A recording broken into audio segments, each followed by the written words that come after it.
Right before the mics went live, right before, Ken, I did a double sneeze just in time to look professional right now. Feeling it on a Monday. Guess what, everybody? Guess what? Guess what? Ikaika, it's Ken's birthday! Ken, it's birthday. Ken. What happened? No, thank you. You're welcome. This is the birthday that I learned that years ago, my dad, one day my dad said, I used to eat 3 hamburgers a meal. Now I can only eat 1. And I was like, that's weird, Dad. I learned that I can only have 2 scoops of chips and salsa. I am done today. I feel like I got my 3rd shot. And I've even got all the chips and salsa? Yeah, I'm like, yeah. Oh, man. I got the chills. They're multiplying? They're not electrifying either. But I'm happy to be here for the show to celebrate with all of you. Yes. Ken's big birthday, continuously 35. Every year, always 35. We had a nice weekend. We do have some big announcements coming this week. All kinds of fun stuff. Tune into the show Wednesday for some cool stuff specifically. Cool stuff Wednesday. So, we have an amazing guest here today. I met him. Can't wait. Yeah. He's the reason I woke up early on my birthday. I know. Mm-hmm. We'll talk about it. Here's the thing. I met Gary through kind of funny. Gary Whitta is going to be on the show today for those that don't know. I honestly, we just started talking, and then after the conversation, you're like, Gary Whitta wrote Rogue One. And I was like, wait, what? So I look up the IMDb credits. I don't see. You guys know me. I call scores background music. I'm kind of a doofus, and I look. It's like story by Gary Whitta. I'm like, holy cow, that's my favorite Star Wars friggin' movie. So the next time I see him, at a charity thing, we're talking. And I was like, Gary, I got to be honest with you, man. I feel like an idiot, but. Last time we hung out, I didn't know you were one of the writers on Rogue One. He's like, yeah, and I was like. Now I'm like kind of starstruck by it. He's like, don't be an idiot. I was like, so Gary's waiting backstage. But Ken, did you have a nice birthday weekend? We had a really nice time. On Saturday. We had a social distant, kind of starting to get back into normal birthday fire pit. Because last year my birthday was, Grace, her sister, brother-in-law, and like a cupcake, which was great. Mm-hmm. But it was good to kind of get the sea legs back out, which is going to be part of the problem. Most everyone at the party was vaccinated. Yep. Or on the way to. We kept masks on. We kept safe, but it was just whoa, what are we doing here? We have to talk, but we had a lot of fun. Yeah, it was. Thanks for coming. Oh, of course. It was a tiny thing. Of course, yes. Mark Riley. We were those parents. Amanda and I, we started talking to people, and then everybody was like, how's the baby? And then we were just people talking about our baby. So that's what I did. I talked to your lovely wife for a while about Rosie. About the baby? About the baby. My favorite part of the evening was... Josh and Amanda were like, we've got to go. We've got, and it's like, yeah, go. Yeah. And like Josh kind of apologized for it later. Like, I'm sorry. It's like, no, I love seeing from the Josh I knew face down in the cement in front of the Comedy Store as we threw him into a Uber to the one who's like, I've got to be responsible because I have a human home. Yeah. No one's watching her. She's just sitting there in a chair. Yeah, she's just watching old episodes of Friends. We taught her how to use the remote at 2 months. No big deal. Yeah. It was good. It was good to see that. Also, so last time we went to dinner at Italy. It's like a restaurant market here in LA. They have some in New York and Chicago, whatever. But there was a dad. I had this dad moment, right? There's a dad in like jean shorts. He had a golf shirt tucked into his jean shorts. He had those New Balances every time, and he's looking at like a pillar of white wines, going like. And I was like, man, I can't wait to be that dad. Like, I can't wait for a young dad to walk by old dad Josh as he's just like, ooh, that's a good shard. Is that a Pinot Noir? Or it's a Pinot Grigio, right? Because Pinot Grigio is the white one. Hun, I got a Pinot Grigio over here. I'm so excited. Oh, man, just awesome. Good wine talk over there. Yeah. You know what the funniest thing, though, is that when people see a very young baby in a stroller, they're like, ooh, that's new. I'm like, is that what we say? Look, man. You shouldn't. No. Well, that's new. Like, I can bring... Never mind. It's we all have those things. Yeah. Like, I've stopped being the guy at the restaurant table that's like, should we rock and roll? I was like, oh, I do that. I didn't realize I do that. I got to stop doing that. Don't worry, Ikaika. You'll get there. The Hawaiian hunk is here. The youngster in the office today. He's got purple shoes on. He's got purple shoes. He's excited about the new trailer from Marvel. Yeah. Oh, yeah. Shang-Chi. Marvel. There was a bunch of animals in that right? one. Did I say Shang-Chi. it right? For the Marvel. for the Marvel pictures. Yeah. Aquafina was in it. Takes Look. place in San Francisco. I tell you what. What do you want from me? I wrote a book called Why We Love Star Wars, not Why I Love Marvel. There you go. Yep. Talk about somebody coming to us from San Francisco. Listen, it's been in my head for a week because when there's trouble, you call GW. But Gary Whitta doesn't go so well with Darkwing Duck. When there's trouble, you call GW. Gary Whitta. It doesn't. Kind of. It sort of goes. Yeah. It's there. Ladies and gentlemen, Gary Whitta. Hello, good morning to you. Good morning. Gary, how are you, How sir? are you all? I'm good. I'm actually kind of grateful for the timing of this podcast. Monday mornings, I'm not the slowest one to leap into action first thing on a Monday morning, but having to get up to talk with you fine people is kind of, I was up early. I got this awful watermelon flavored energy drink thing. I've got everything I need. This is a good way to start the week. So thanks for having me. Oh, of course. Jump start. I was going to ask you before we started rolling because I saw you were drinking that. I thought you were drinking Kool-Aid, to be honest with you. I was like, I mean, it might as well be. It's one of the these. I didn't even know the brand of it. It's just one of those garishly colored cans that has all kinds of trash in it, and it's a habit I'm trying to kick. Actually, I know it's not good for me. Yeah. it's not bad. I don't think. I mean, when was is this the first time somebody's used the word garish on this program? Because I Garish think is it a is. great one. Garish. I remember there was a point, like, I used to love that energy drink that goes rawr, and like I had 2 of them and was driving home from work and had to pull over because I thought I was having a heart attack. I was like, oh, maybe coffee's Yeah. okay. The panic attack from energy drinks is pretty real there, Gary. That's the other concern. That you can. I don't know if have you ever had too much caffeine and I mean, it sounds like you have because you're talking about that. So I remember when I got I was really into coffee. I quit. I used to be quite a heavy drinker, and I quit drinking many years ago. And my body was like, "You gotta give me something, dude. Come on." So I started drinking a lot of coffee. I used to be a tea drinker because I'm English, but I started drinking coffee a lot. And at one point, I got so excited about coffee, I bought a coffee maker, and I ended up without even realizing it. When you've got like a carafe, like a whole pot of coffee, it's easy to drink the whole thing without realizing, like, oh, you've gone way over the amount you should have had. And it does make you.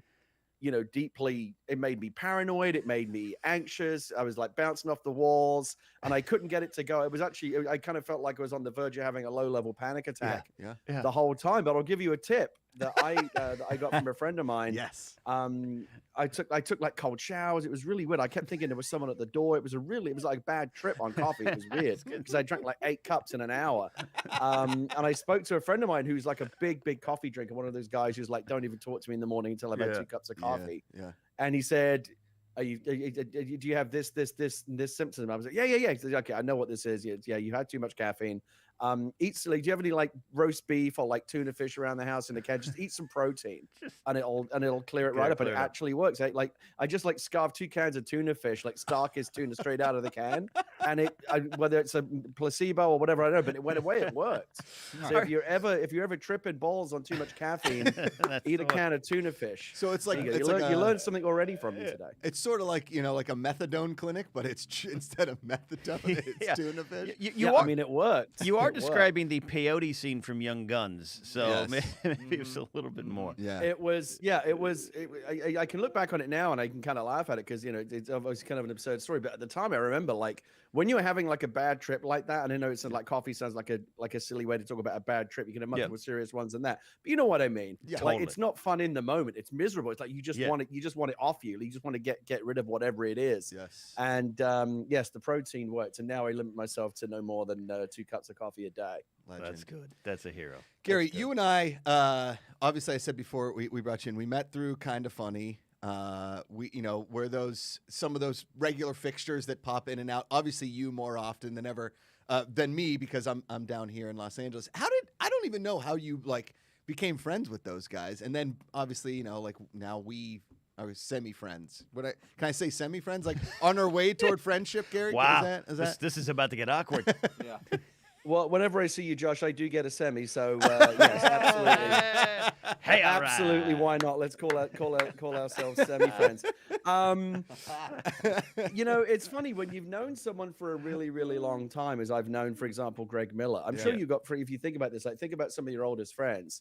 And ask yourself if you can remember how you first met. Oftentimes you don't. It's like, how did we? Like, I've talked to friends that I've known for like 10 years or longer. Like, when did you cross that barrier between like you kind of vaguely knowing of someone, and then actually, oh, we're friends now. Like it's often like a very gradual process, and there's not like, wow, it was that time when we did this. Like it's not always one specific thing. Yeah.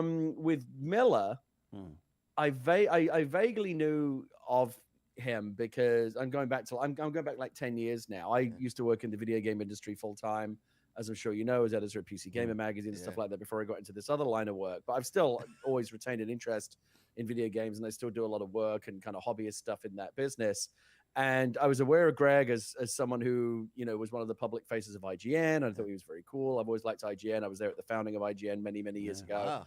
And I think what brought us together specifically was, you remember Greg used to host Up at Noon, which is like his midday kind of talk comedy show that he did. You know, he sat behind a desk and did a monologue and interviewed guests and stuff like that. It was a fun show. Yeah. And around 2011, 2012, I was working with Telltale Games, as it was back then, on the first season of The Walking Dead video game. I was a story consultant on that game and wrote one of the episodes. And when the time came to promote it, they put me out there, you know, doing a bunch of the developers did press, and I helped them out with it. And they booked me to go on Up at Noon, and I was a guest on Greg's show, and that's how we first met many years ago. Go ahead. No, it's to see you and I met getting drunk at a comedy store. You know, he's got productivity going. Yeah. Like, Some origin stories are more memorable than others, that's for sure. Drinking will do that to you, Gary. Have you always been really passionate about like the writing, storytelling aspect of whatever you're kind of doing? Yeah, even I talked about this a little bit last year at PAX when we were still able to get together for in-person conventions. The last PAX West that they had out in Seattle last fall, I actually gave the keynote address there, and I talked a lot about, you know, storytelling and narratives and video games and stuff like that. And it goes all the way back for me. When I was a kid, I loved to read. I was an early reader, and I was an advanced reader for my age, and I just read everything: comic books, sci-fi novels, just everything I could get my hands on. And I loved to play video games as well.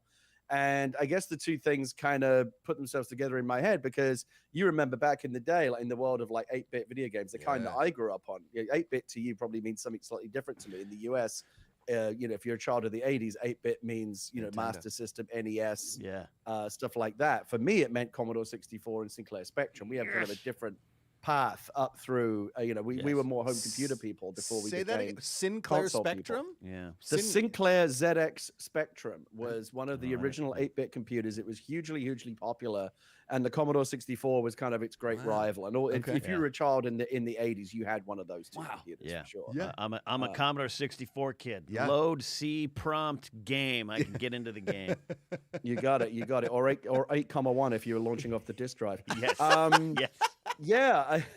Yes. Wow. Yeah. No. I remember it well, and I love those games. And of course, one of the things we all remember from games of that era was, you know, they weren't very sophisticated. They were very basic. They were made on low budgets. They were often made by one person, and they didn't really have much in the way of what you would think of as, you know, story. Sorry, Mario, the princess is in another castle. It was like as in depth as the storytelling got. But I, as a kid, I loved there being everything else that I read or consumed. There was story, right? Television has stories. Films have stories. Books and comics have stories. My video games are like, why don't these have stories too? Or at least, why don't they have stories that are as in depth as the ones in the other media that I'm reading?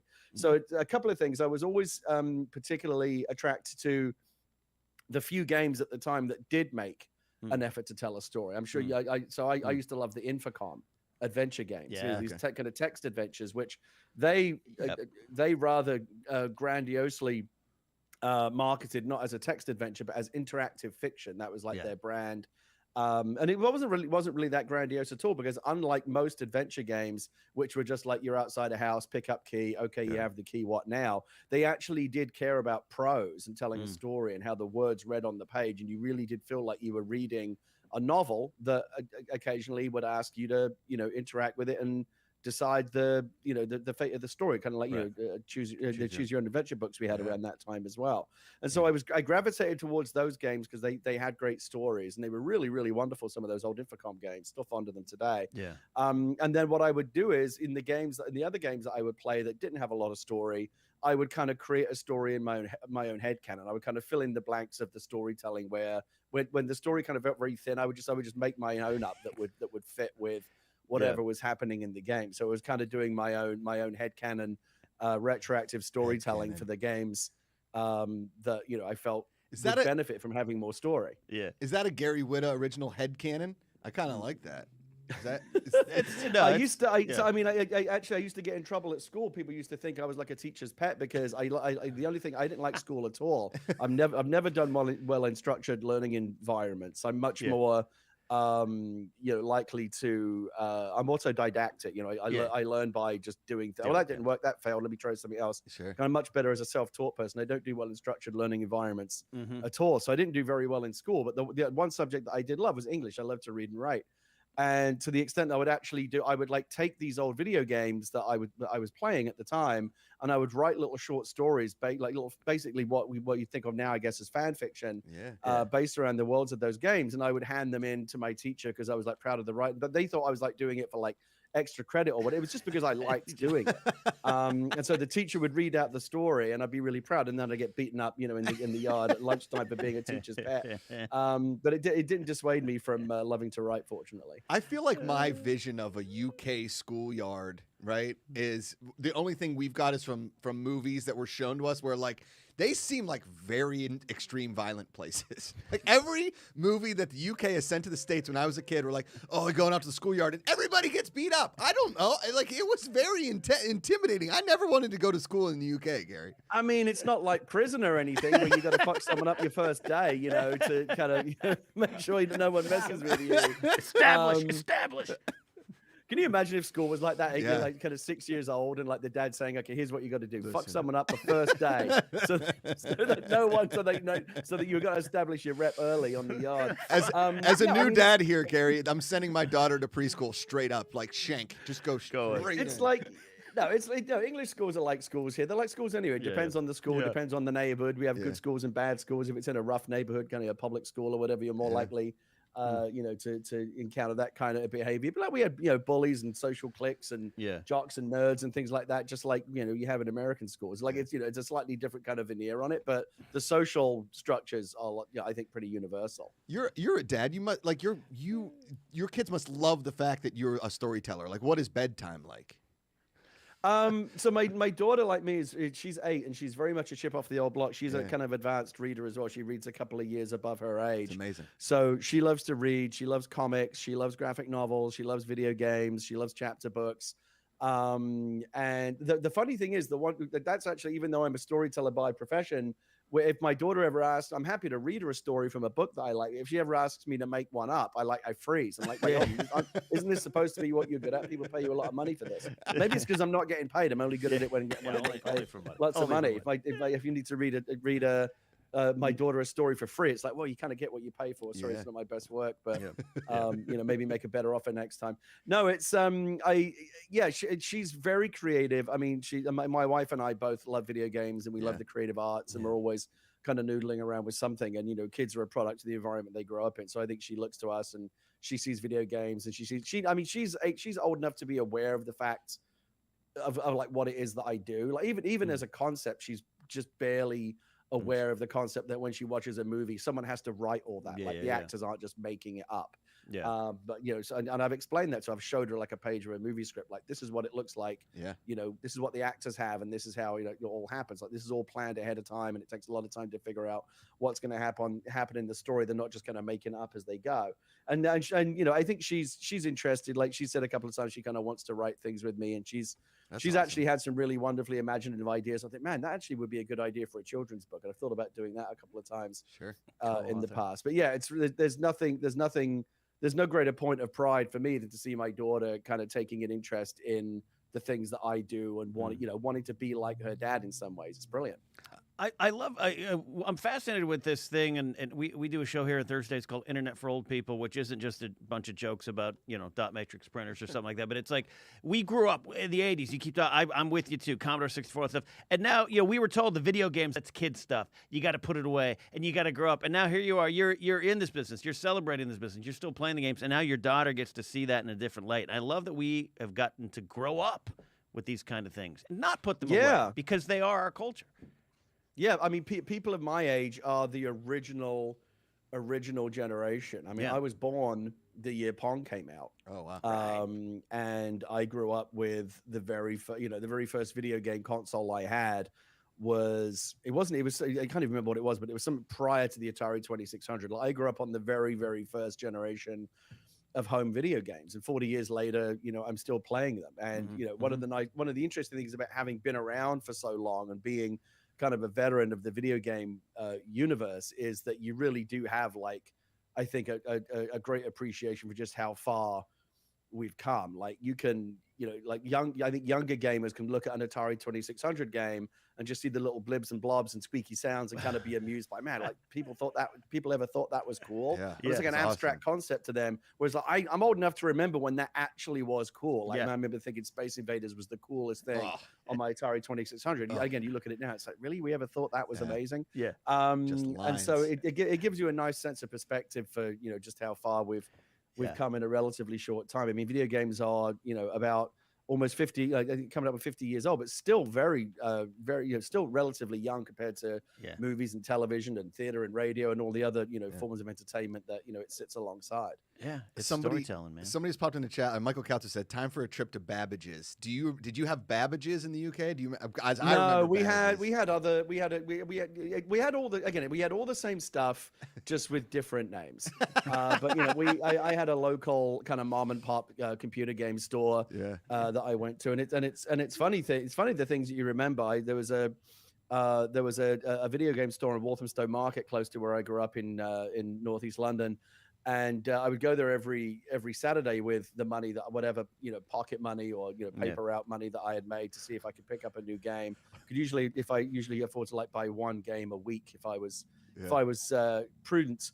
And I remember walking into the things you remember. Like, I haven't thought about this in 30 or 40 years, but I remember walking into that store, and they had just got on the Commodore 64 Impossible Mission. Which was, and it was one of the very first games that had speech synthesis. Yes. And I remember walking in right as the guy was saying, "Another visitor, stay a while, stay forever." And I was like, "Come on, that computer's talking to me. What the fuck?" It's kind of like I guess the previous generation would have been like Peter Frampton making his guitar talk.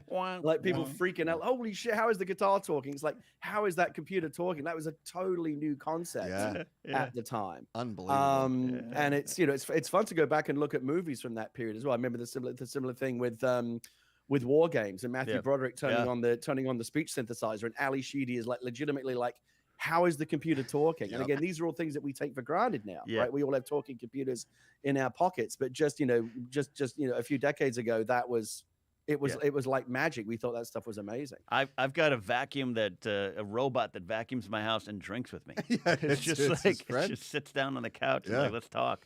This is, you know what? Some of, like, maybe I talk about it with my brother all the time, is we used to have to beg my mom to take us to a KB or a Toys R Us, and we would just stand there in that gaming aisle, and she said one game, right? That was it. And you would look at that wall of Nintendo, because my first gaming system, Gary, was the NES. That was my first one.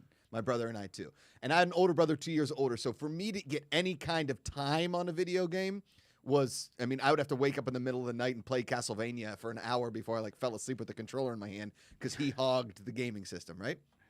Right. And we would wander through that Toys R Us to the point where my mom was like, "Just, you know what? Pick two. I got to get out of here. Like, I can't take this anymore. I'm done with watching you kids wait and not be able to pick a game." I feel like nowadays, and we were talking about this with an inappropriate subject on Wednesday, but kids these days have, like, so much access to it that it's almost unfair of the struggle that we had to get. Like, we had to go to a store. You had to walk down to your mom and pop shop. It kind of blew our minds. It's almost like kids these days, their minds aren't being blown to the levels that. No, I agree, and I talk to my kid about it all the time, and she just, like, goes, "Yeah, whatever, Dad." Whatever. She doesn't really care about the context, because to her it's an abstract idea. Sure. But, like, again, when I'm old enough to remember, again, we just talked about the same thing, right? Like, when you're a kid and you have whatever money you can earn for yourself, or your parents will give you every week, and you could maybe afford to buy one new game every now and again, or every weekend you would rent one game, and like you said, you'd have to really, really choose carefully, because, like, you're basically betting your whole week's Yeah. allowance or your weekend's fun budget is like, this game had better be good. And the problem is most of the games actually weren't. They sucked. Yeah. So terrible games back then were mostly very, very bad. A lot of kind of rip-off licensed games that suckered in a lot of kids, and they realized that they had been kind of tricked. If I would, and I remember when they added a 4th television station, I was so excited. Right. 4 stations. How can I possibly comprehend all this content? Like, how can it? Like, that's the biggest number you can have, right? 4 TV stations. Like, how can it even get even bigger than that? And if I were to show up like at my age now in a DeLorean and say to myself, listen, kid, give it when you're my age, you're going to be swimming in. You're going to have so many games. You're going to be talking about your backlog and like how many you have so many games backed up that you can't. You don't even know if you're ever going to get. You're embarrassed by how many games there are to play. Yeah. And guess what? There's going to be so many TV stations you won't even be able to count them all. And it's just going to be an endless kind of smorgasbord of television and video games and like more content than you can ever consume. At the time it would have sounded like absolute science fiction. I would not have believed such a thing were possible. And yet that's the baseline. That's the reality that kids grow up with now. Again, I would turn on the TV when I was kids age. Channel 1, nothing. Channel 2, nothing. Channel 3, nothing. All right, I guess I'm going to go read a book or something because there's nothing going on here. And the video game the one video game I have right now sucks.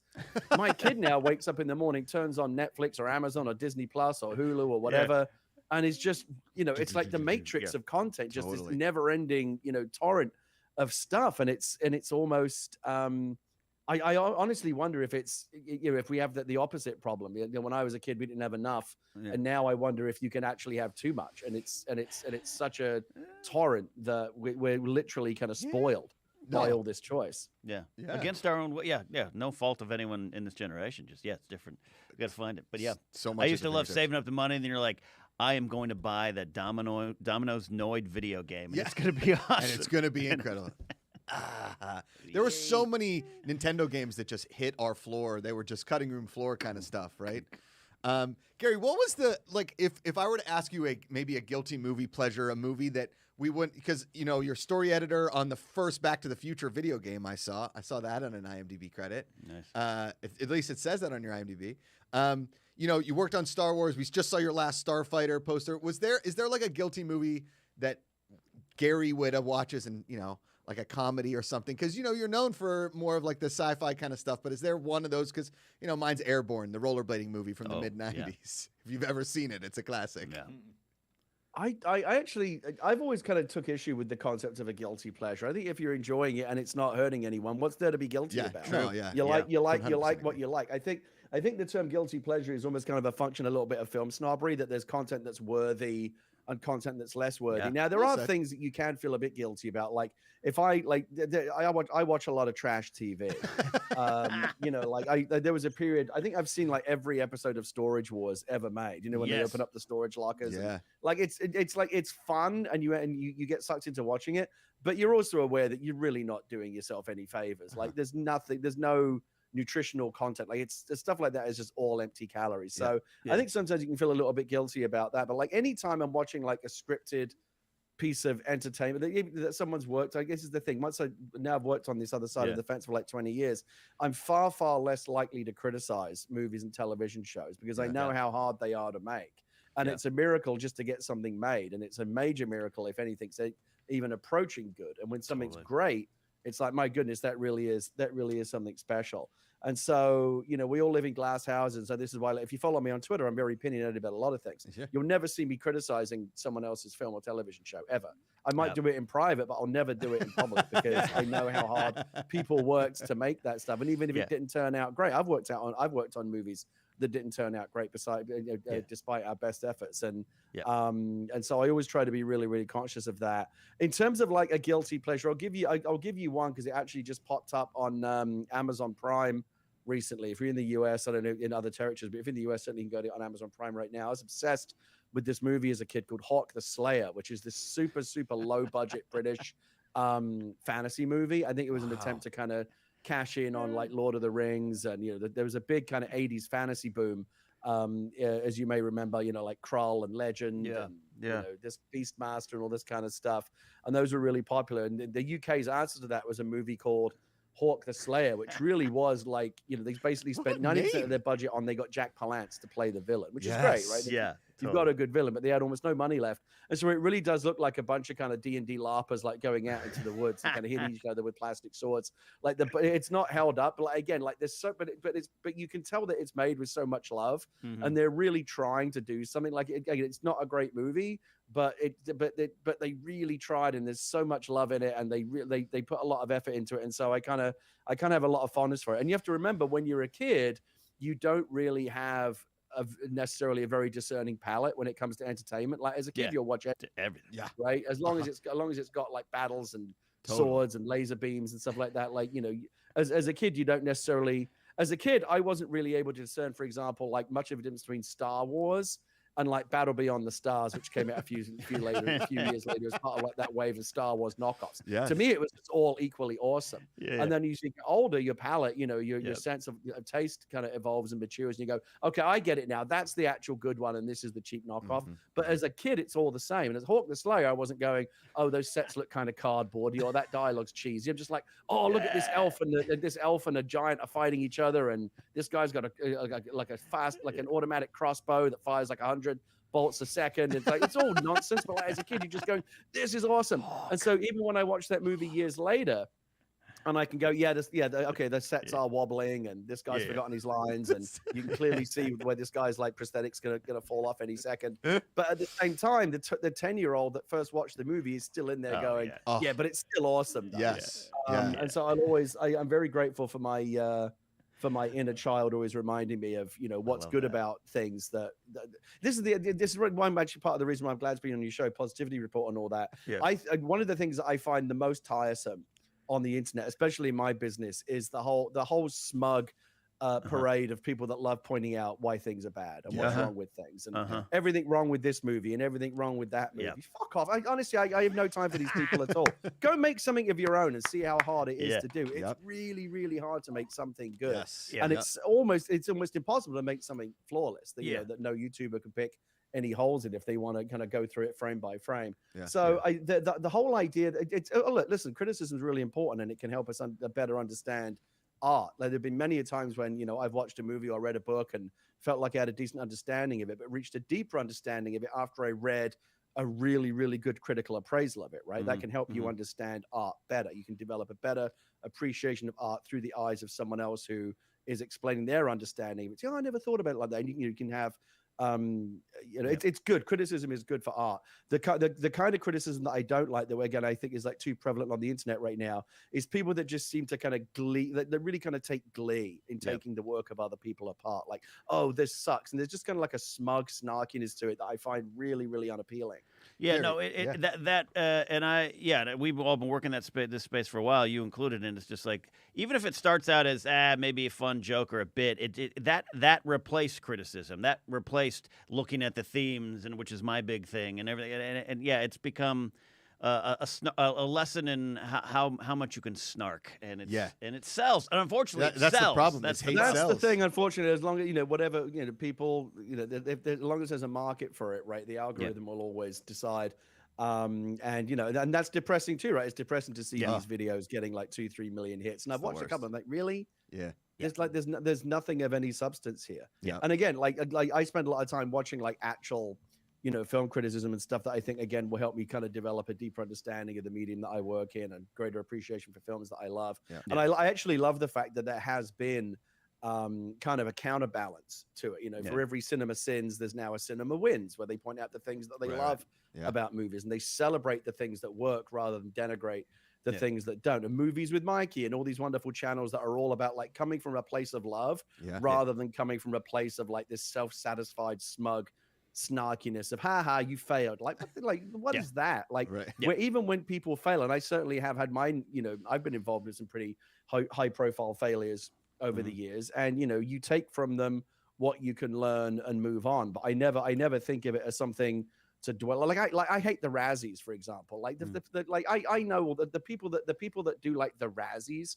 I know all those fuckers. I've never met them, but I know exactly who they are. They're the same people that pushed me around on the playground at high school because they were bullies, and they loved picking on the little kids, and they love making fun of other people. Mm-hmm. And again, I just find it. I think there's like a really kind of like cynical, kind of mean-spiritedness to it. That I just find it really unattractive. There's too much of it on the internet. Yeah.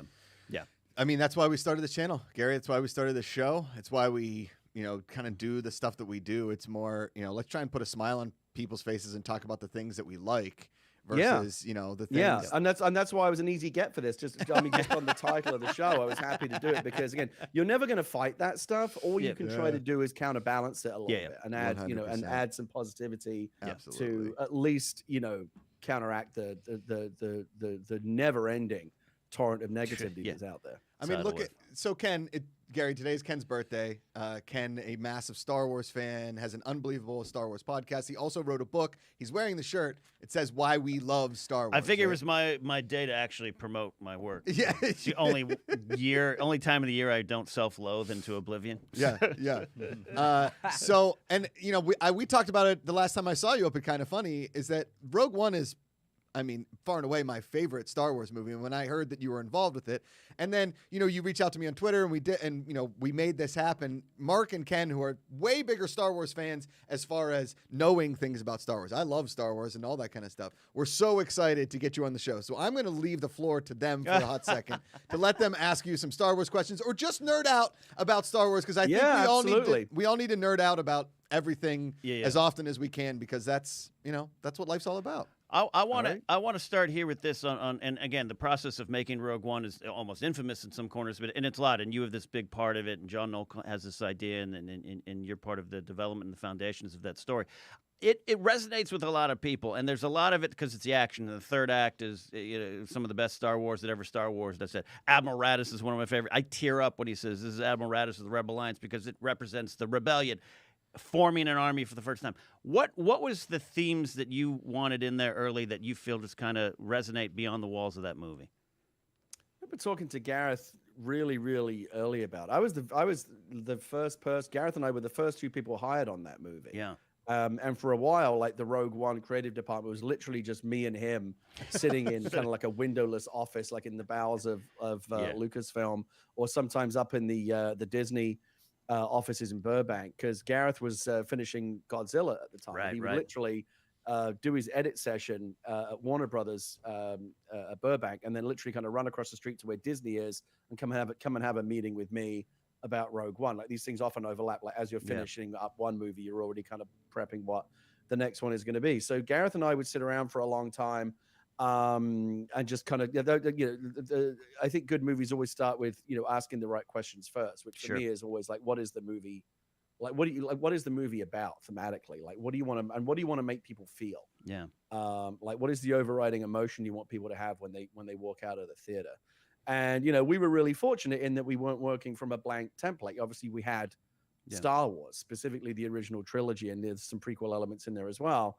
But, we already had this incredible template, and it did lead to, it's interesting, that you've written a book of why people love Star Wars, because in trying to make a new one, we had to study a lot of those same topics. And the first couple of weeks or months was just this really interesting kind of navel gazing deep dive into why the Star Wars movies work. It's kind of like you have to build a high performance sports car, right? But you have one already, so you take it apart and reverse engineer it and figure out like literally kind of how it works. Okay, the pistons do this and cylinders do that and the spark plugs do that, and you kind of, I'm torturing this analogy, but you know what I mean. Like, you take it apart. You're trying to reconstruct something, but not like for like, because it wasn't a saga film, right? And in fact, it was the first of these standalones. And so we had a mandate from Lucasfilm, which was kind of like a bit of both. It was like, obviously we wanted to have that Star Wars DNA, but it also needs to feel different and distinct from the saga films, because they were spinning up the saga films again. As Gareth and I were starting to work on Rogue One, they were like deep into what at the time, what we still referred to as just episode 7 or AVCO. They were kind of finishing that movie up. And so they specifically, again, it's like the same but different, and so like, how do you kind of square that circle? And it was really just about making sure that kind of the core values of Star Wars as we saw them were defined, even though we would present them through a slightly different kind of storytelling. Like we knew that we wouldn't have, you know, Jedi or lightsabers or things like that because it's set in a part of the world or a part of the chronology where those, you know, their fire has gone out of the universe and all of that. And, you know, it's a very, very specific timeline. Like the movie is set literally like 24, 48 hours before the original film. So we had a very, very specific kind of chronological, you know, sandbox that we had to work in. We knew that we would, again, just by virtue of the fact that we're set in a very, very specific part of the chronology, we knew that we could have access to some characters, but not others, that some things would be appropriate to do and others wouldn't. So that actually kind of helped us. It's often good to have kind of limits and guardrails so you don't go completely crazy. But Gareth, I remember was very, very interested from the very beginning. And I think you see this in the finished film, this concept of it being more shaded than just white hats and black hats. You know, the Empire is the good guys and the Empire is the bad guys and the rebellion are the good guys. We know that's broadly true, but by doing kind of more of a street level movie that was about like, what did it actually take to get the Death Star plans? Like, how far are you willing to go when the fate of, you know, freedom for the entire galaxy is in the balance? What kind of compromises are you willing to make? Moral compromises, human compromises, whatever. Gareth really wanted to kind of, you know, have what he was talked about, the shades of gray. So the idea that there might be people on the rebel side who are not all that nice, and there might even be people on the Empire side, the Imperial side, who are kind of sympathetic. And you see that, right? You know, Mads Mikkelsen's character technically works for the Empire, but at the end of the day, he's a good guy. And you know, Saw Gerrera and even, you know, Cassian and some of the characters on the rebel side are you know, a little morally compromised as well. So Gareth was really interested in kind of giving the film a little additional maturity through that kind of shading of like, look, this is a war and wars are messy. And the first casualty of war is, you know, innocence or whatever moral code you've set for yourself. And we were really interested in exploring that. And I think that comes through in the finished film really well. For me, it was actually really simple. I've always thought of the Star Wars movies as really just a big analogy about standing up to bullies. You know, the Empire is the biggest kid on the playground, right? To go back to our earlier conversation, they're pushing these other defenseless little planets around, saying, you're going to do what we want you to do, or we're just going to blow you up. And they kind of rule the galaxy through fear. And the rebellion doesn't have any, it's very, you know, kind of David and Goliath, right? They don't have any of the resources or the material or the personnel or, you know, it's not a fair fight, right? It's a scrappy little guerrilla movement against this vast, you know, the reaches of the Empire, but they still fight, right? They know that they know it's probably not going to work out, and they take loss after loss after loss. The Empire is constantly hunting them down to the edges of the galaxy. By joining the rebellion, you're basically buying yourself a ticket to like a really miserable life. Like no one in the rebels are just constantly being chased around the galaxy all the time. But they do it anyway because it's the right thing to do, right? And in the end, they, you know, they stand up to the big bully and secure freedom for the galaxy. So for me, it was always about that, about just making, just standing up for what you know you believe to be right, no matter how unbalanced the scales might be against you. You do it because it's the right thing. So for me, it's kind of a very simple moral fable. And you know, and that is very kind of white hat and black hat. And then Gareth kind of brought the shading. Well, okay, that's a nice principle, but what does that mean in real life when you're actually having to fight this war day to day on the streets, you know, in these kind of backwater planets, when like you might have to do something terrible for the greater good? And I think those two concepts come together really well in the finished film. Yeah, absolutely. I think you're speaking some Star Wars gospel there. It is truly about it's a moral fable. It's lessons, and I love the details. I love the frosting on the cake, but without speaking to 12-year-olds, going, hey, here's what you're going to do when you hit the real world. Here's the big questions you got to ask yourself, because it's all about choices. And Rogue One is full of tough choices. How to fight. I love that the rebellion they're not on the same page. You got Draven in this corner, Red in this corner. You got Noah Jabel, who's like, what, the Death Star? That's not real. Come on. It's just all that stuff kind of resonates. I always love that in the early, one of the earlier versions of the movie that develops very much one of the big comp movies that John Knoll originally started with. This is actually kind of how I got the job. Is I went in not knowing what they wanted to hear, only that it was a movie about the Death Star plans. Right. And I went in basically saying, this is Zero Dark 30 in the Star Wars universe. There's like there's a character at the center of this who knows, in the same way that Jessica Chastain knows that Bin Laden is in that house, right? Jyn Erso knows that the Empire are building this thing, and she's trying to convince the rebellion to take her seriously. And I kind of did this whole pitch, and then after I got the job, I found they showed me John Knoll's pitch deck that he had pitched to Kathy Kennedy to get the movie going in the first place, and it was full of references to Zero Dark 30. So I just basically kind of had said the exact right thing for them to kind of feel like we were on the same page together. So that worked out. And then some of that DNA, changed as the movie developed. But I think the basics of it are there, and that's what I love about this movie. I think part of that DNA that's still in the finished film is this idea that all great tyrannical empires in history, whether it be the Roman Empire or whatever, or the Nazis, are ultimately destroyed by their own hubris, right? Yep. They get too full of themselves, they go too far. Hitler invaded Russia, and the next thing you know, it's all over. And to me, that's what the Death Star was. I think that if the Empire, I'm going to get like really kind of wonky with you now, but here's my theory. If the Empire had never built the Death Star, they absolutely would have won the war. They would, just over the course of the following years, just ground the rebellion down through attrition and scattered them. Again, the two sides are so like epically, out of scale. One's massive and has infinite resources. One is this kind of ragtag group that has like whatever ships they're able to kind of beg and borrow and steal and put together. And then the other big difference that you just put on is like the Empire's a dictatorship, but the thing about dictatorships is they're not great, but they're really efficient. When Palpatine says we're doing this, they're doing it. Like nobody questions it, right? It just gets done. And so the Empire is really ruthlessly efficient, and there's no argument or dissent or anything. The problem with democracy, which is what's represented on the rebel side, is arguably ideologically that's much better, but it's also really inefficient, and you get a lot of paralysis. And so when that's why you see it again in the finished film, even when they're faced with the Death Star, they're like, well, what do we do? Do we disband? Do we fight? And Mon Mothma and Dodonna are desperately trying to kind of hold this very disparate coalition of people from different cultures and planets, and they've all got their own problems. Trying to get them to kind of all sing with one voice is a really, really hard thing to do.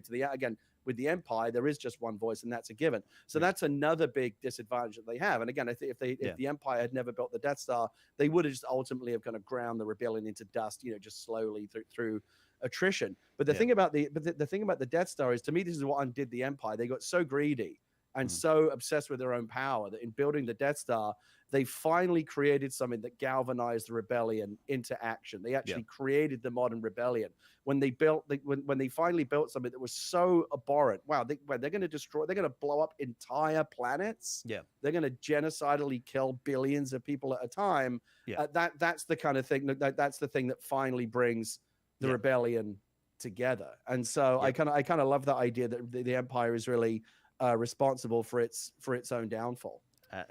As it should. I could talk all day. So stop me. No. I mean, I'm enjoying the story.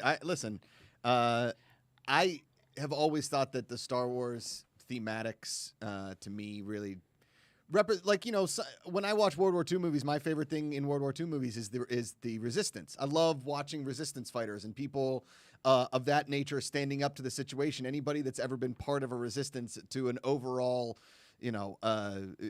like you said, empire, dictatorship, whatever the case may be, those stories tell the best anywhere. Doesn't matter if it's a book, in person, on screen, wherever it may be. So for me, the Star Wars Rebellion was always the most fun. I mean, my favorite thing in any part of the movies is, like in Rogue One, the rebellion of taking out the Death Star, even if you are sacrificing your entire being, right? Mm-hmm. Same thing as in all of the Star Wars movies is listen, you could even go to Independence Day. You're losing a lot of people to take down a tyrannical empire. Listen, I love big budget action insanity, Gary Whitta. So, whenever the villain is absolutely perfect or absolutely totally somebody that you want to hate, i.e. Hans Gruber in Die Hard, i.e. Darth Vader in the first Star Wars movies, Emperor Palpatine, all this kind of stuff. They make them so perfectly evil, but so flawed that you can't help but love to see their downfall. But also, there was a lot of people in the Empire that maybe had feelings.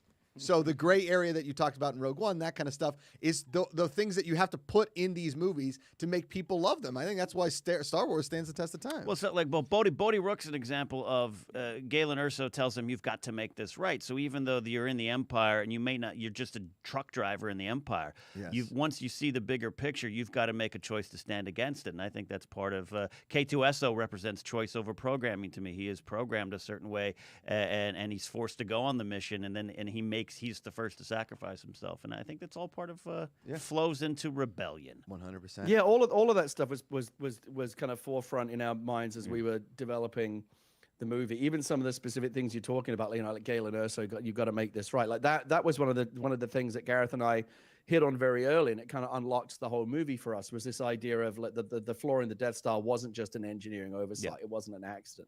That the flaw itself is a deliberate act of rebellion. You know, where Galen's thinking, look, you may have forced me to build this for you, but I'm smarter than any of you, and so I'm going to engineer a flaw in here that's going to be so brilliantly hidden that none of you are going to spot it. But like if I point the rebels towards it, they're going to be able to blow this thing up. So he's designed into it a way for you know, for him to kind of undo his own work, basically. And the idea that it falls to his own daughter to do it is, I guess, is, you know, I mean, that's obviously goes all the way back to kind of Greek tragedies and Shakespearean kind of stuff, but also is very much in the Star Wars DNA of, you know, in the same way that Luke redeems his father, Jyn kind of redeems her father by finishing. It's like, you know, he's done the first part of it by putting the flaw into the Death Star and getting the plans out, but now recovering them and getting them back to the rebellion. That's kind of the second part. Like he passes the baton to her, and you know, the idea that the movie is itself kind of like a story of family redemption is a way to kind of nod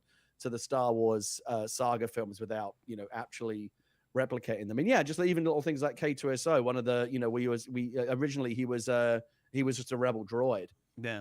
And we love the idea that he was actually an Imperial droid that had been captured by the rebellion and reprogrammed. And that was kind of fun. Like, what does it look? Let's see, like an Imperial droid kind of walking around a rebel base. Like maybe some of the rebel soldiers don't trust him, and you can have all kinds of fun with that. But what we really liked, and I think, you know, what Alan obviously brought a lot to it, and the subsequent writers that helped with his dialogue, was this idea we started early on from like when you're an Imperial droid.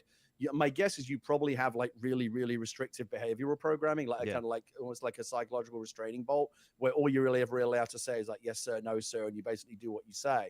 But when Cassian and the rebels acquire him and liberate him, they take that off, and it's like you're in a democracy now. You can speak your mind, and I feel like K2SO is like, so it's like finally I can say what I think. I don't have that restraining bolt anymore. That's why he's constantly kind of running his mouth and always having like lots of very strong opinions, because like he finally gets to do that. I love the idea that he's really, really to some extent almost kind of abusing the kind of the free speech privilege that he's been given by virtue of the fact that he's now a rebel droid, not an Imperial one. Yeah. I got to give a shout out real quick. Brian Ward, one of the good friends of the show, he does all of our graphics. He said, I think Gary added the TIE fighter in an episode of Rebels where the wings puffed off like the Kenner toy. Is that correct? Oh, yeah. Yeah. So I did an episode. I worked on Star Wars Rebels for 2 seasons after Rogue One.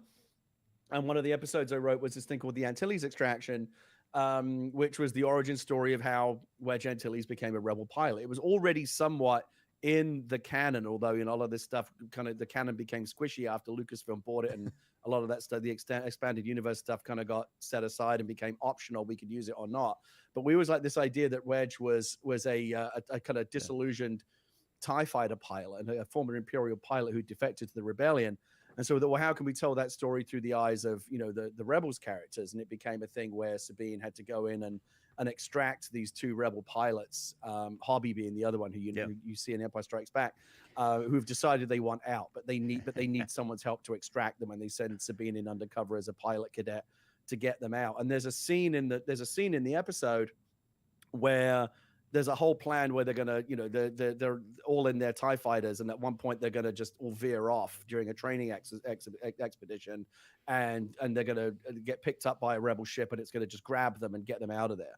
But the Empire's one step ahead of them, and they know they're going to do this. They know that they're moles, and they're basically going to just wait for them to make their move so they can trap them. Oh, no. And they're basically built like a not a self-destruct, but kind of like a fail-safe device into the TIE fighters, so that they basically just shut down when they try to escape. They just the Empire just hits a kill switch, and the TIE fighters become disabled, and the Empire picks them up, and the rebels can't save them.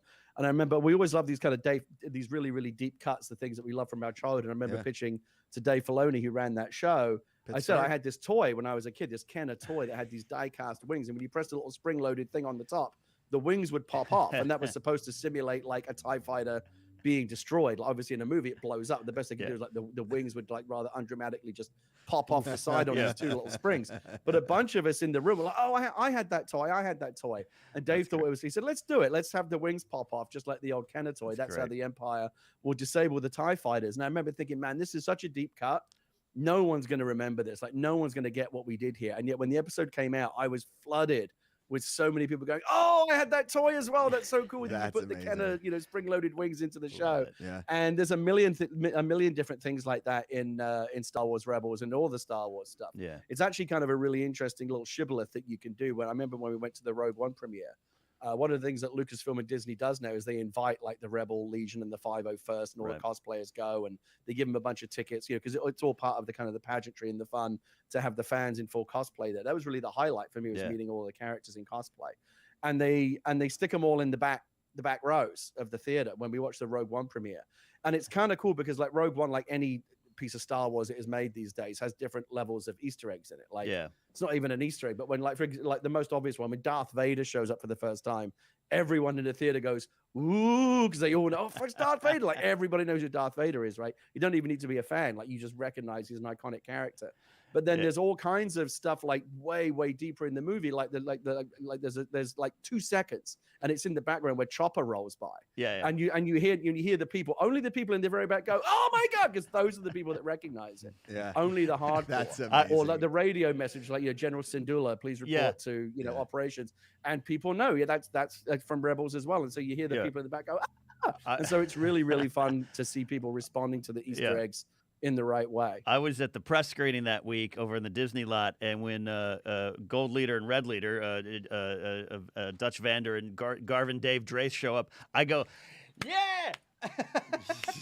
I didn't even know they were doing that. I spoke to Gareth about that afterwards, but they went into the Skywalker archives and dug out these alternate. Those are actually not shots from the movie. Those are alternate takes that have never been used. They found the footage, cut it, and cleaned it up to match with the original film. Like, you wouldn't, like, it's amazing because you're watching this movie, 2016 film, 2016 film, 2016 film, 1977 film, 2016 film, but it all matches. They digitally kind of cleaned it up and color timed it and made it all match. And I believe they even found one of the original actors who's still around to come in and record a new line of dialogue. I do remember that. Yeah. You'll notice, for example, these are the kind of things that you only know if you watch on the movie, but go back and watch that scene. And it's either, I think it's Gold Leader, or I think it's Gold Leader who says, Gold Leader reporting in or whatever. And you see him say it because that's the alternate take from the 77 movie. But then he says, we're gonna start our run on the Shield Gate, which is a line that is specific to the movie. You'll notice that the movie cuts away from the cockpit and you just hear that over the radio because they don't have him saying the line. They just have the audio of it. But, by the time the movie's done, it's all kind of seamlessly meshed together. That's amazing. Gary, I think, we've kept you long enough. I do want to ask you one last question, though. Before we started rolling, you showed us your Last Starfighter poster. We are all giant Last Starfighter Riley wants fans. to see it again. Mark Riley on the bar mic. You want to see it? Hold on. Yeah. Show us. There you go. Amazing. Gorgeous.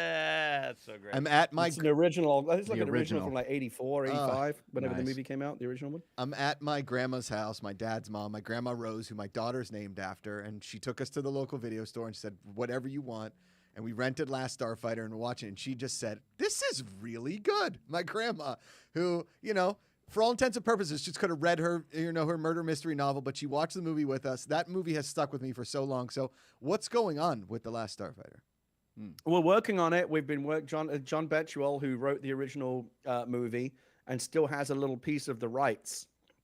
Magically, that's kind of what enables us to pursue this. We're the only people that can do it because of John's. He still has a claim on the legal ownership of the movie. That's amazing. We've been working on a sequel for a while now, for several years. I think we're very, very close. I've been a huge fan of the movie ever since I was a kid. Before the internet, I didn't know any better. I was trawling every arcade in London looking for that Starfighter machine because I didn't know it wasn't. I mean, I wasn't expecting to get beamed into outer space with it, but I thought they might have actually made the game. Yeah. And obviously, it was just a dummy cabinet and a mock-up. They never actually made a game back then. Imagine the game they would make now. By the way. We've been thinking a lot about that as well. There's a lot of moving pieces. There's multiple studios involved. There's all kinds of different pieces of the rights and economic and creative interests that all have to align. But as far as I know, all parties really want to do it. and we're closer than anyone has ever been. We have a great storyline. We have great concept art. We think we have a great way to bring it back in a way that will reintroduce the movie to fans of the original, but also not. Then the key is this: it doesn't require any prior knowledge of the original. Like you can come in and watch this. It'll be like an entry point for a new generation. So like the stuff in the original film happened and it's there as backstory, but it's not like you need to see the film as homework to go into this new one. Gotcha. So I hope to have something to tell you about at some point soon. But you know, the even when you're on the 1 yard line, it's that final yard that's often the most difficult one. Yeah. So man, true, man. Gary, you're welcome back anytime, man. We love talking to you. Thank you. And I know from, just meeting you in person up at Kind of Funny, amazing guy. I did really enjoy your tweet last night that you made your daughter the Duncan Hines full cookie cake in the pan. I can't wait to do that. That got put back by a day because she didn't clean her room. That was part of that deal. She did not clean her room, and so the cookie got put back to today. Good. But we will be making the giant Duncan Hines cookie. You want to end on something positive? I'll give you some. I tell you something. This is one thing I'll always thank America for. I didn't know this was a thing. Never would have thought it would be a thing until I came to America, and then I discovered it. And when I say this, you're gonna no one's gonna disagree with me because it seems obvious. But to me, it was an absolute revelation that I discovered relatively late in my life. I never thought these two things would go together, but like hot pie, like hot apple pie or hot cherry pie and a brownie or a hot brownie with cold ice cream on top is like the best fucking thing in the world. I don't know why you wouldn't think like hot and cold like on the same spoon would go together, but it's fantastic. It really is. It really is. I love it. Bless America. Our technical engineer, Kaika Shively, we call him the Hawaiian Hunk, the Great Hunkito, the Prince of the Islands, Aloha Friday. He tweeted at you yesterday, you better throw a large scoop of vanilla ice cream on top of that cookie cake. So my daughter said the same thing. She was like, where's the ice cream? Now I've actually got to go back out today and get some ice cream. Because, like once that cookie comes out of the oven, you got to get some cold ice cream on top. Absolutely. And you got to get it all in the same bite as well, the hot and the cold together. I just always thought that would be really weird. And yet it's brilliant. I love it. Yeah. And again, to Americans, you've been doing this since you were kids. I didn't discover it until I came to America when I was in my mid-20s. Wow. But I'm a convert. Man. We were born with a spoon of ice cream in our hand. Gary, have a great rest of your Monday, man. We would love to have you back on anytime. Yeah. We'll reach out again. Yeah, absolutely. I enjoyed this. You're the best, buddy, and we'll talk soon. Gary Whitta, everyone. Gary Whitta. Gary Whitta. When there's trouble, you call GW. I want a Pizookie now. I know. Pizookie. All 5,000 calories. Oh, my of a God. Pizookie. Back when at the old Collider, for the Pizookie is if you don't have what are they? BJ's Brewhouse? BJ's Brewhouse. yeah. So BJ's Brewhouse that was right down the street from the old Collider. You could walk to it, and they had if you got a meal on Wednesdays, you got a free Pizookie if you joined the BJ's Club, and so I sometimes Who doesn't want to join the BJ's Club? Gosh. We joined. It's amazing how many restaurants. We joined. It's amazing how many restaurants in the United States are very inappropriately named. Some on purpose, some not. Some just like, hey, why don't we call it Dick's? And you're like, after the family? Yeah, Dick's Sporting Goods. And then I remember it came to Pittsburgh, and I was 12, and I was like, what the is this store? They named it after a wiener? It was a simpler time. We didn't We think didn't about know. wing wangs every time we heard a saw name. Happy birthday, buddy. Thank you. Yeah. It was for treat. Hope it's a I'm good sorry morning. I kind of hogged the Star Wars conversation. Oh, please. I love That was the- beautiful. Right? Yeah, I Yeah. love the themes of Star Wars. That's what's there. That's what's in those movies and shows and books. So I love digging in. I enjoy listening to that because I think to myself as I'm watching Star Wars movies, old simple mind Josh over here, it's like it's just starships, and then as he's talking about it, I'm thinking to myself, yeah. Holy cow, okay, Imagine that. It is about choices. it is. It's choices. It's about choices. Shit. Destiny. Mom. Yeah. Yeah. So- Anyway, so thank you. No, that was great. I love that. Appreciate that a lot. A lot let me have of that floor. super chats in there Yeah. saying happy birthday. Oh, to yeah, I Ken, saw some of that Anka, coming in. Jen, Thank Brendan, you. Sheila. Thank you all for the kind words. I wanted to bring this up to Gary. I didn't get it to it, but Dana Medina says, I remember checking packages at the movie theater because he works in a movie theater to see what new things came in labeled as Avco before The Force Awakens yeah. came out. Do we know what Avco stood for? I can't remember. Probably some code, production code, or like I don't know. Yeah. Yeah. I failed the ding. I didn't get that Yeah. trivia question. It's all good. God, It's I all lost good. the belt. We had just an amazing way to start the week. Is there a Riley's Cantina today? No, not to. We're doing Good People, Good Movies tomorrow with some Riley's Cantina stuff in there, and a special guest, Rachel Cushing, will be on the show. Right Rachel, on. yes. Rachel. There we go. That's our first time on the First live time. We got to get some Castle And- Talk going too. GPACharity, there is no pause play repeat this week. There will be next week. Next week there will be. We're giving us more time so we can watch Mortal Kombat over the Ooh, weekend. yes, and, great call. God, I gotta get Tard Garner in here. I gotta figure out how to get in touch with him. Maybe Roxy has his contact info. Well, both because he's producing. He produced the new Mortal Kombat movie, and I've watched that trailer about 165,000 times. I love Mortal Kombat. I don't know. I As just you should. yeah, As you should. Yeah, it's Luke's girlfriend. I think it's her birthday today, so they're having a dinner thing. No, So I'll stream Yes. something later today. And speaking There of we go. Luke and his girlfriend, Luke and his girlfriend are going to be the contestants on Joshberty this Friday, live from Wales, from the UK. It's great. And this past Friday's Joshberty doubleheader was absolute great. insanity. So much fun. Thank you all for tuning in to that live and to all who've watched it. If you haven't watched it, go back and watch it. I think we're really kind of starting to find the insanity that can be Joshberty. So somebody commented in the chat, my favorite part of Joshberty is Ken breaking on a ghost mic where he's like, where are you coming up with this idiocy? It's the best. One of the categories last week was shirt collar or potato It chip. was so stupid and it was genius. It's so and then look, I had 5 hot dogs. It was Yeah. a great night. Great day. Before we get out of here, Wednesday here in the Positive Report, Grace joining the show again, Yes. and then we're gonna have a fun announcement. Fun Tune in. announcement. You don't want to Wednesday. miss Wednesday morning up top. We'll get it out of the way so you're not lingering. Big announcement. We want a lot of people watching. Huge. Tomorrow, Andrea Renee will be in here. She's gone through some stuff, but she has come out on the other side. A really inspiring story. You guys know her from What's Good Games, kind of funny. She was also on Clever, one of the original people on Clever Right, Games back in the day. And Thursday, Sinead DeFries will be back. Drew Dorsey is in studio as well. Oh, Drew and coming out. Andrew Freed stopping by virtually to talk about Last Chance U and Love. And he sent me nice. a really cool Great. Masters package because he just shot another little mini documentary at the Masters, which made me extremely jealous. Yeah, And yeah. I tweeted out last night about School of Rock because it came on. And I was like, I love this. And Rosie sat there kind of riveted. Mostly she was just awake. She wasn't watching the TV. But and how good that movie is. I love School of Rock. I think, like I said last night, it's my favorite Jack Black movie. Check it out. Let's do some videos that make me smile and get out of here. We got some good ones.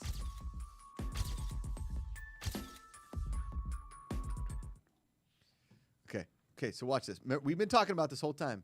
This little girl Oh my God. is 7 months old, and she popped. Oh. Now watch the dad. Look at him, like Ha.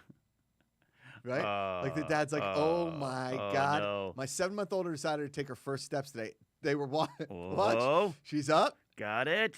And God. she Yes. and you can see the dad on his laptop like, oh no, the world has changed. that's And a his great little look. girl with that little smile. Did it. I Oh did my it. God. The dad doesn't even react. He's too much in shock, like, oh my God, it happened. I think Dad's like, oh no, we lost some This- privacy. So Rosie, great. trying to get her walking early. Those stuffed shrimp on the bed. I there? What think is- that might be plush- stuffed. Oh, yeah, stuffed shrimp. Plush shrimp. It's elephant. Was it an elephant? It's a pink elephant. It's its trunk. You sure Oh. about that? Yes. Well, Positive? I know Should my look elephant. again. let's look. Looks like. Let's look. That is an Yeah, elephant. that's an elephant. Yeah. I see it as 2 shrimp laying side Yeah, by side. side by side shrimp. Yeah. All right, let's go to the next one. Okay, watch this. Golf Golf. versus balloon. Golf ball versus balloon. Off the Oh. driver. Wow, look Okay. at that science. Look at that. That looks like a weird special effect. Yeah. Boink. It doesn't break the balloon. Wow. It just bounces off of it. How is that? Science, That's not. guys. That's not like After Effects. No. I think a guy could did that on After Effects. I wish I was that good. Let's do the next one. Watch this, Ken. Watch this guy. Okay. I just got my WEC Method 4-pound. Oh, yeah, you did. Training ball. Oh, it's the newest edition of the Bodatorium. Are you ready? Okay. Okay. What is happening? Watch this. What is he Is doing? this is- regulation? Wait a minute. Watch it. Watch it. Oh. Boom. Okay, wait a minute. Let's see. This. Okay. All right, so he's Okay. clearly good with the bat. All right. He okay. did it How- backwards. Is this like Super Dave Osborne I from like think so. 97? Watch this. Okay. I mean, all right. I mean, the Umpire, just give me a second. the obliqueness of it all. Boom. It's Wow. the twist, man. But now you got to run. Yeah, now you got to run. Now you He's got to already run. halfway there. Yeah. Yeah. I love Yeah, that. he runs the other way. Yeah. He's facing third. All right. We got 2 more. 2 more. Okay. That says poop, right? Oh, wait, look Am back I to losing the- my mind, or does that house say poop? That says poop, right? Am I losing my mind, or does that house say poop? No, it's- It says poop. it says poop. Right? It's a poop house. It's a poop house. Am And I it's lis- brown. The house is brown. It kind of looks poopy. I mean, is that someone signaling for help?